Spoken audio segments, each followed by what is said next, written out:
Good afternoon.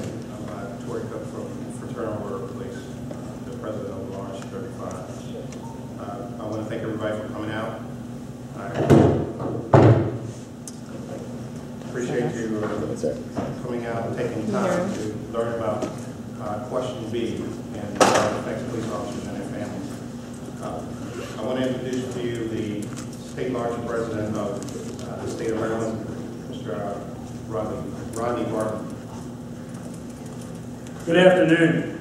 As President Cook said, my name is John Rodney Barton, the president of the Maryland Fraternal Order of Police, and we represent over 22,000 members here in the state of Maryland. The board of directors came together less than a month ago, and we adamantly support our brothers and sisters in law enforcement here in Montgomery County, members of Lodge 35 in their battle to preserve their collective bargaining, which we've had almost 30 years.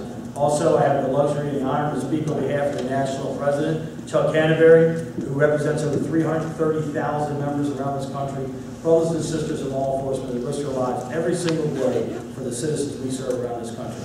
And speaking today, talking to him moments ago, he's up in New York and New Jersey helping with the tragedy, which we're very blessed in Maryland to escape. And if we didn't escape it, these brothers and sisters would be on the front line as the photographs show. 330,000 members all support the initiative and our brothers and sisters here in Montgomery County. It's an honor to be here, an honor to stand beside you, and thank you very much for the invitation. Thank you. Thank you, sir.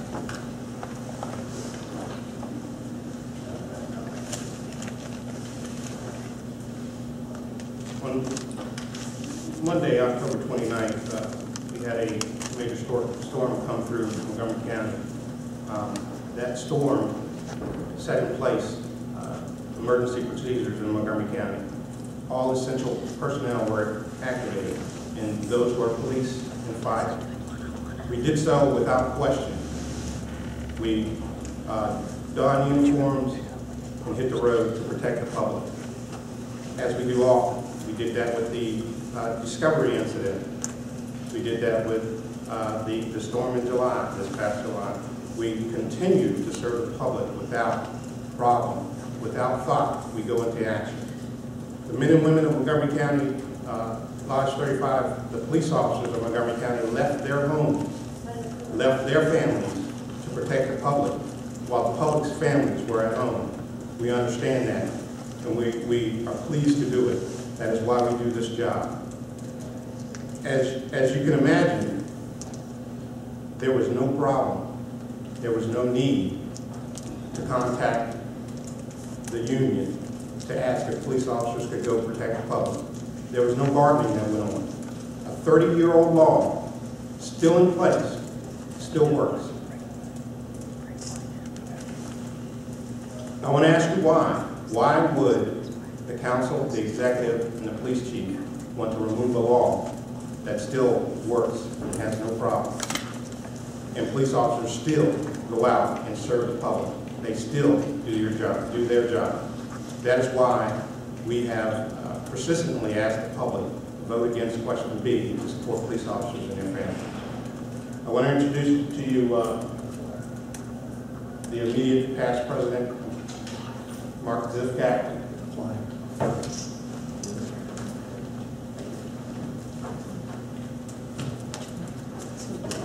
Good afternoon, I'm Mark Zivkak. I'm the immediate past president of the Fraternal Order of Police. Montgomery County voters, Montgomery County registered voters are receiving a flyer in the mail. I've received one, people on both sides, and independents appear to be receiving them. Do we have the actual flyer instead of a copy? They're on the table. This is a premium quality flyer. It's being sent to the U.S. mail. It's costing the Montgomery County taxpayer postage. And this flyer is advocating to vote against police officers and to vote for Question B. The information on it is false. Montgomery County Council and the Montgomery County Executive have refused to debate us on the facts. The information on here is false. It's been refuted, and we're out in public clearly stating that we have the evidence that this is false, but they're still putting it out and they're putting it out at taxpayer expense. They are spending taxpayer money to take a position on a political issue against police officers and against police officers' families. Okay. A vote against question B is a vote for police officers and their families. In addition to this premium quality flyer and U.S. postage to send it to every registered voter in Montgomery County, we've confirmed that Montgomery County government has hired people to work at the polls to distribute their literature. And we understand they're getting paid $15 an hour, again, by the taxpayer, to tell the voter to vote this way on a question, when they have refused to debate us in public on it. They have effectively kept us from advertising on buses, and they have shut out any discourse on this, on its merits. Again, a 30-year law. Montgomery County has an excellent police department. And one of the reasons we have an excellent police department is because we can hire good officers, we have a good workplace. And one of the reasons we have a good workplace is because we can sit down when it affects us and deal with the problems so we don't have to have unresolved disputes. The issues that they state in here are false. Public safety matters are not delayed. They can be implemented immediately. And matters that aren't public safety can be held no longer than 50 days, and solely for the opportunity to talk about the effects, not the decision. The law is clear and specific on that. They are not telling you the law, they are telling you everything but we're not getting the opportunity, and it's difficult to beat. The taxpayers' budget, when the county can go into its coffers and spend whatever they want. As we come up this spring and we look at the budget, Montgomery County Council are going to cut spending on programs. They're going to say we don't have enough money. But they have enough money for this. They have enough money to spread lies and bad information. And they have enough money to attack police officers and police officers' family in a process that keeps us working through storms, through snipers, through hostage situations. So please, we're asking you, and we have support again from the state and from our national organization and from other local organizations, vote against question B and vote for police officers and their families. Thank you.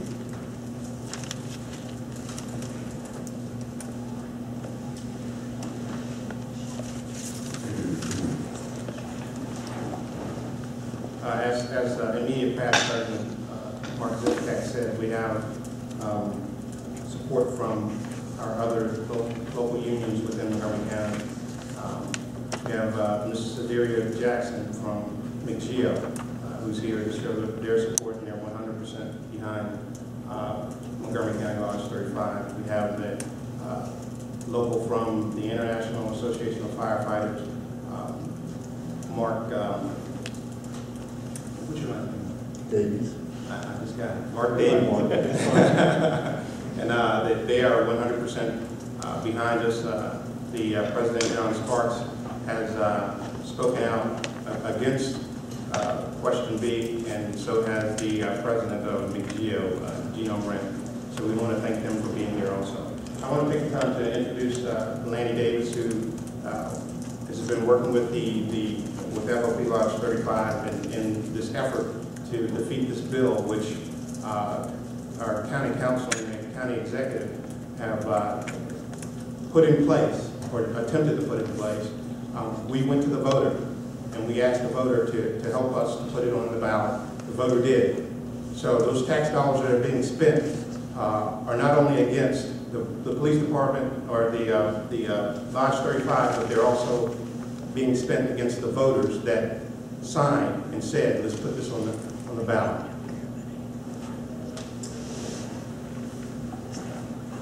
Thank you. I'll be very brief. Somebody in the audience said this is very complicated, and average voters find it difficult to figure out what to do on this question. I can certainly agree with that. We do not have tax dollars to get our message out, and this mailing has the addressee of the mailer, the Office of Public Information.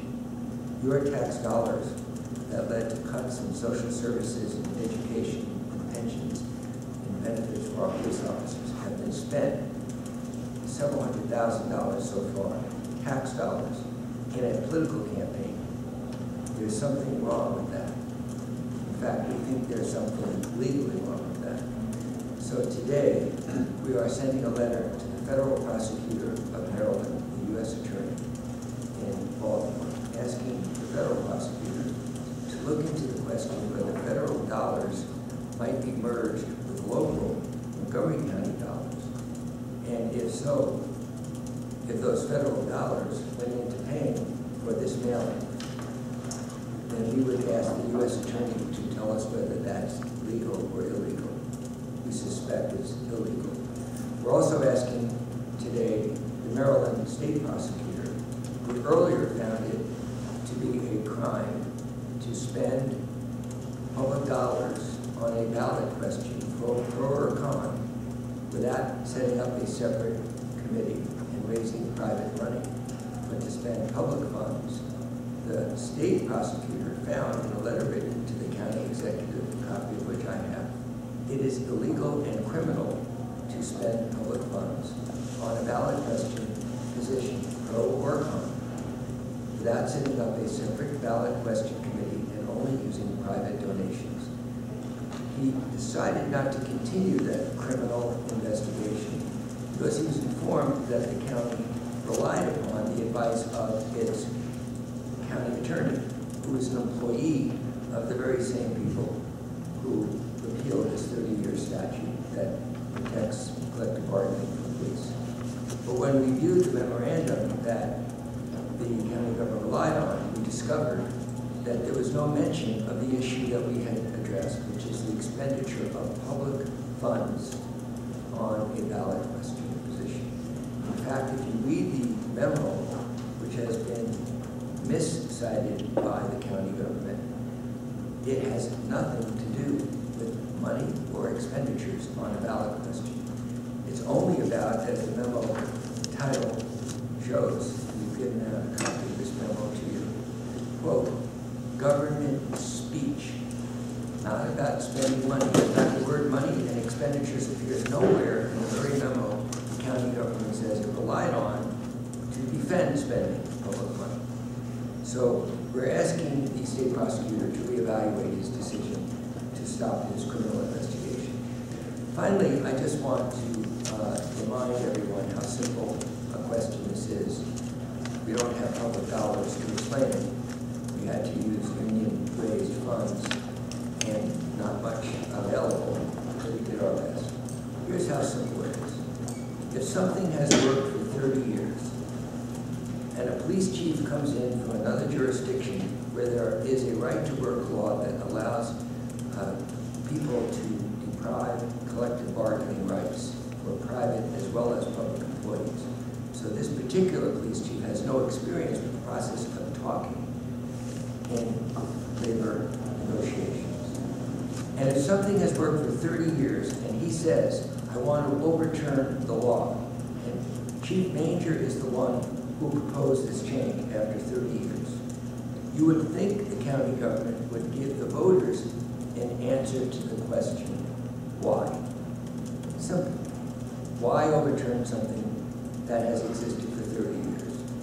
Well, they did give an answer. It's published on their website, and it's contained in the brochure that has been mailed at our expense to every county voter. The problem with their explanation is it is false. 100% false. The plain language of the statute they want to overturn says any issue affecting public safety shall be immediately implemented by the police chief. That is a direct quote from the statute. They claim that this 30-year law delays the implementation of decision-making affecting public safety. That is false. The plain English language says any issue significantly affecting public safety can be implemented immediately once this law is invoked. So, on WTOP 2 days ago, Mark Zipcap, former president, asked County Executive Ike Legg, an old friend of mine, is it true that the law says public safety directives and policies may be implemented immediately. So what this says, that there's a delay caused by this 30-year law on public safety issues, is false. Mr. Leggett answered on the air, "The police chief tells me that it delays things." Notice the non-answer to the question. So Mr. Zivkak, who's normally very bashful and doesn't assert himself very much, I'm only kidding, asked the question again. But Mr. Leggett, the law says the chief can implement immediately. And he repeated, "Well, that's not what the chief tells me." So the bottom line is, in Wisconsin, a Republican conservative governor rolled back collective bargaining rights for public employees. There was a big referendum, and he won. Here we are in Montgomery County with a Democratic executive and a Democratic council that actually did worse than Scott Walker. Because one thing Walker did is to exempt police and fire from his rollback of collective bargaining. Here in the, quote, progressive Democratic Montgomery County, words that the council members use about themselves, they went worse than Scott Walker. And I hope my friend from Channel 9 picks that sound bite up. These are my friends, fellow Democrats, fellow progressive Democrats, who are acting worse than Scott Walker in rolling back collective bargaining rights, the right to talk for police officers in Montgomery County. I consider it to be so shameful that I would say to my friends of many years, the famous expression used during the McCarthy hearings in the 1950s, "Have you no shame?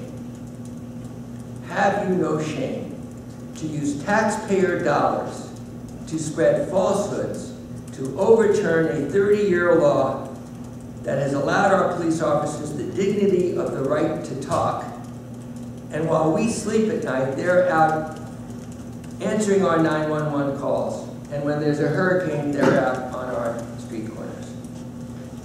Ike Leggett, my friend, and the county council, some of whom I know, I can't say I know them all, have you no shame? We'll take any questions.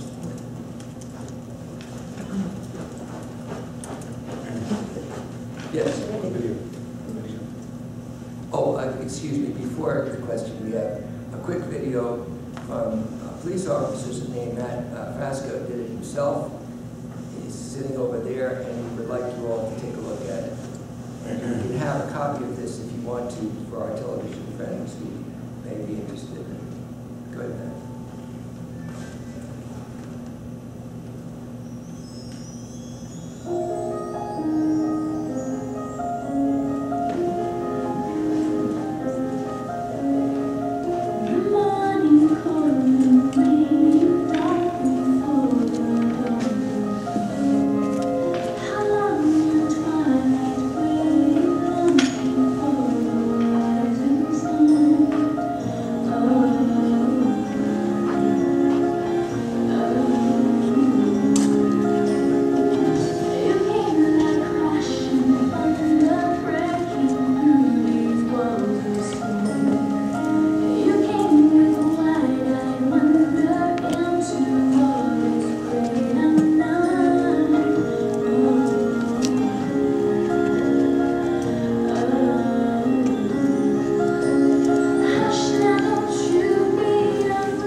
So those of you who don't know, excuse me, what this is really about, talk to police officers on the beat about the impact on their lives and defense market and the right for the police to have dignity to talk about decisions that might affect the ability to take care of children or anything else in the personal lives of police officers.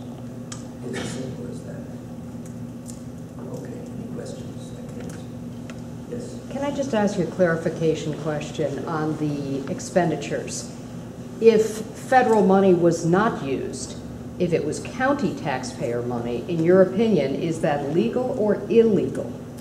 In my opinion, and the opinion of the Maryland State Prosecutor, that would be illegal under Maryland and county law because the State Prosecutor found in a letter to Ike Leggett after he requested his opinion that advocacy on one side or the other of a ballot question is a, quote, political activity, and therefore can only be done through the expenditure of funds raised privately through a registered committee with the State Board of Elections. Cannot be using tax dollars under state and county law. Now, he withdrew the investigation because he said there is no criminal intent since the county government relied on the opinion, which we think is an erroneous opinion, of the county attorney that is their employee.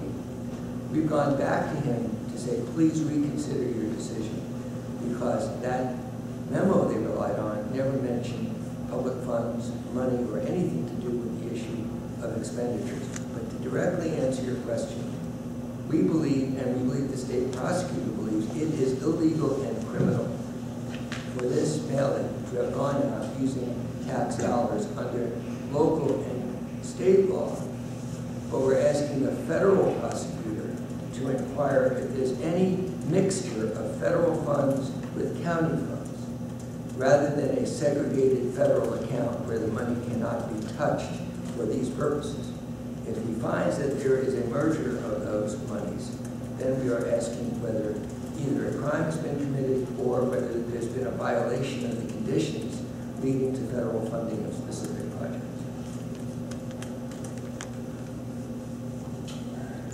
Do you think there has been any criminal intent by the county?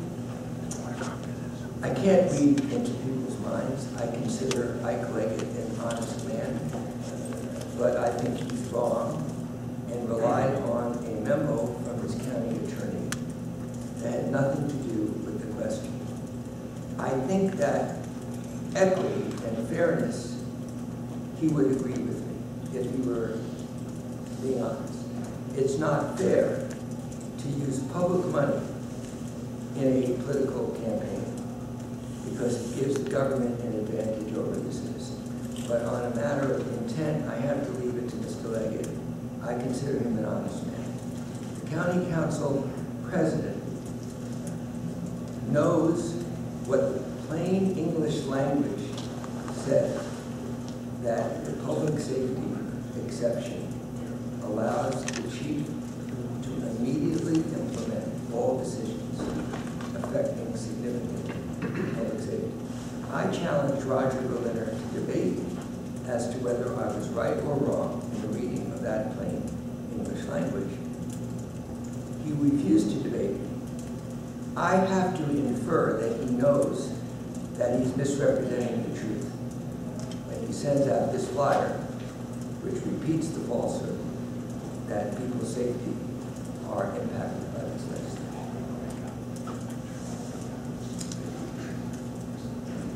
Mr. Ziptak said that there is some evidence that the city might be paying people to, I believe it was Mr. Ziptak said they'd be paying people to go to the polls and To work at the polls. yeah. How did you find out about that? You know, can you expand on that a little bit more? Well, my have you no shame, painful question because it comes from a painful period of American history. It was addressed to Senator McCarthy when he humiliated a young man during the televised hearings in the 50s. Is exemplified by how we know what they're doing. We have on YouTube a videotape of young people being interviewed to be paid workers at the polls, paid by taxpayers, to advocate for question B. Not only does that appear to be illegal under state and county law for the reasons I've already explained, and here is the YouTube that we can show you. Maybe not right now, but we will show it to you. It's on the same site, though, if you go on our But, site. My name is Stanley Marshall. right? Go ahead. I'm a Montgomery County police officer. I've been in law enforcement for 14 years. I'm here with Orly and Jennifer, who were hired by Montgomery County Public Information Office to show your support or to push for question B, right? You even have the Washington Post article that everybody's seen and so forth. Let me ask you something. First of all, you told me the county is paying $15 an hour, correct? Yes. Cash? I'm not sure, but okay. And they're not taking taxes out or anything like that as far as you know. Okay, then let me ask you this. How many hours do you work in a day to show your vote or to prove your vote for question B? 11 hours. Okay. And you guys are hired all the way through election day? Okay. What did the county tell you to say to voters about question B? Two things I did was wants more power, he wants to make cops take responsibility for their actions to for example,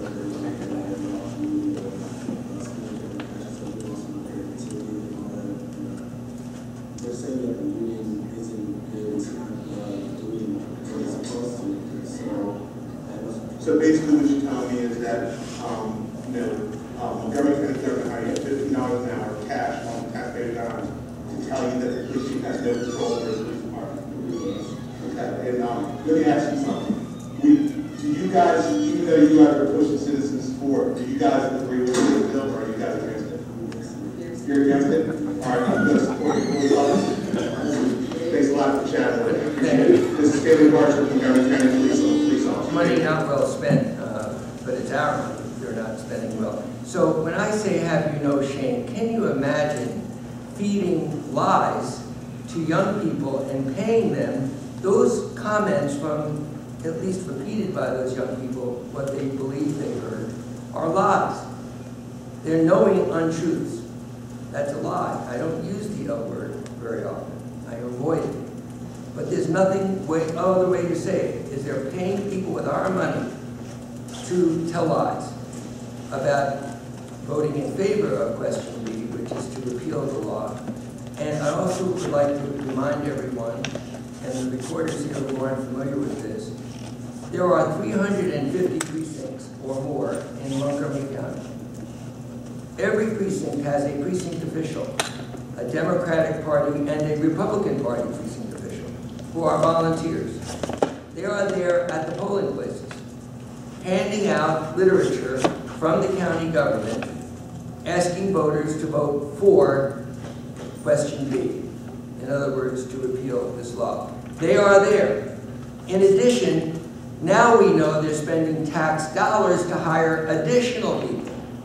How much more do they need? Does that suggest they may be a little bit doubtful about the strength of their position? Why do they need to pay people to stand in front of the polling places? I was asked by a reporter yesterday, well, are you paying people? My answer was, I wish we had the money to pay people, because we have to do it the hard way. We have to get volunteers. So, have you no shame? Not only to pay people when you have all these precinct officials in your machine to try to overwhelm the police department and repeal this law, but you're also telling them untruths to repeat to voters. And that is shame. Any other questions? By the way, one reporter told me that Patrick Lacefield, spell that name right, because of all the people who repeated lies knowingly, this is the man I've asked to resign because he lies. He lies to reporters. Reporters have told me things that he has said that he knows are untrue. He told the reporter that they've only hired a small number of people, 5 or 10, some number. 2 reporters told me that. Mr. Lacefield, you are lying. You are hiring a lot more than 10 people. And we believe that the number may be as many as all of the precincts, but they are certainly more than 10. He's also lied that this impedes public safety. There are 15 directives listed on the website that he has said cannot be implemented because of this law that protects effects bargaining. That is a lie, and he knows it is a lie. Not one of those 15, not one is impeded by the effects bargaining law. All 15 are lies. So I again close by saying to you that in all my career, from the days I worked in the White House and all the way through everything that I do not use the word lie. I resisted using it until just about a week ago, because it's a terrible word. It implies somebody having bad intent. And I would rather not guess what is in somebody's mind. I gave Ike Leggett the benefit of the doubt that he has been misinformed. I do not give Roger Berliner the benefit of the doubt, and I do not give the council or the people who spoke to these young people the benefit of the doubt. They are lying, and they are trying to fool the Montgomery County electorate, and we hope that the truth will prevail. Can I ask you one last clarification on that last video with Officer Barsh? Do you know where that was shot? And isn't there a law prohibiting any kind of campaigning within 100 feet of a polling place? It was the Bauer Drive Voting Center. This has to be somebody else who knows how this was shot.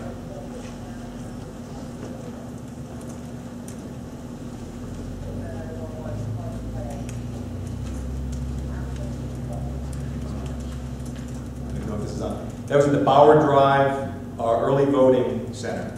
I believe it was yesterday. They were actually handing out literature next to our volunteers, and they just struck up a conversation. And that's how we found out about it. Is they just told us who they were working for and why they were there. There is a rule about electioneering, and it's very well policed in Montgomery County. They have a line, I believe it's 100 feet outside the polling place. On the other side of that line, far side of that line, you can electioneer, you can pass out literature, you can tell voters, give voters information, ask them to vote in your way, and as long as they're in compliance with that, they have a right. So you're saying in that video they were both outside the 100-foot line? I'm not sure where that was. The issue we have is not whether they were complying with the law. It is, yeah, they were outside. As far as I know, it was outside the line. I mean, that wasn't inside. The issue is that they're being paid by the county to pass out information.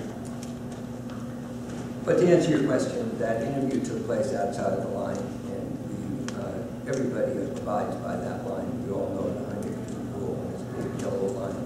In fact, there's a legend that if you go over that line, you evaporate. Thank you. Any other questions? Speaking of evaporation, thank you for your patience, and we hope if you have any further questions, Ellen McManus is back there. Her name is on the press advisory, and if you'd like to spend time with me individually, Mark or Tori, for those of you who have TV cameras, we'll take some time for personal interviews. Thank you.